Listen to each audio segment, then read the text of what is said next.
Hello guys, so a lot of you have been asking what lens would I need for a wedding? Like if I want to cover wedding, what are the set of lens I would need? Whatever we are doing, we should think about everybody. You are asking a question, make sure you ask with the kind of camera you are using. Now, there are some set of lenses that would work both for crop sensor and a full frame camera. But I will tell you based on my own experience. Number one in my list would be the 24-105 f2.8 or is it 2.0? That would be my number one go-to every time. The reason why is because it's a zoom lens. You can zoom in and out.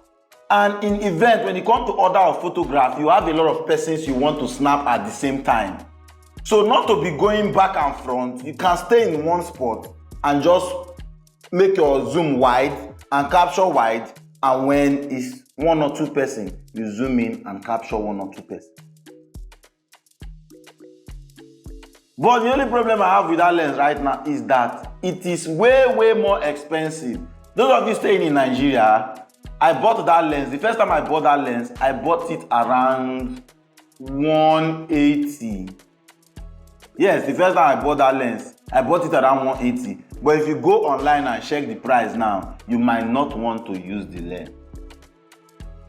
The second in my list will be the 50mm.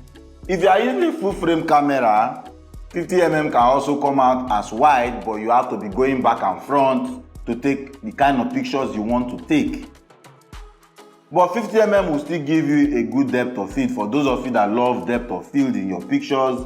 But when it comes to order photograph, I don't know what you're doing with the depth of field, so you should be shooting around the f8, f6 like that. So if you're using a full frame camera, 50mm will be a go-to lens. But for those of you using a crop sensor, it seems like even 50mm is a zoom lens. So I would advise you to get a 35mm lens in your bag while shooting, and you can also use the 24-105 in a crop sensor.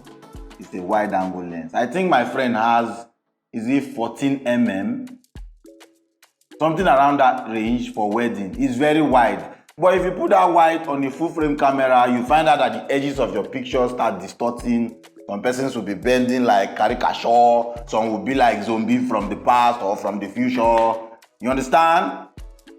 Then this particular one, for a wedding, it will just be, I feel like, yes, it could work for both crop sensor and full frame for a wedding. But it's only when you want to snap individual, like probably the couple. So if you get a 85mm for a wedding and you are using a crop sensor camera, uncool, it's not a bad lens, but you have to shift back.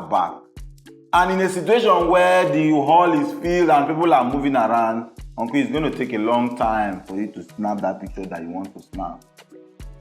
But trust me, this particular lens we are talking about, which is the 85mm, has a nice bokeh to give to you.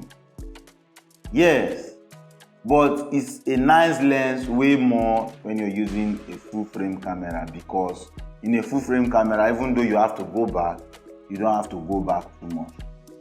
Now, I know for those set of persons that have too much money, you'll be like, why don't you just buy the 70-200 f2?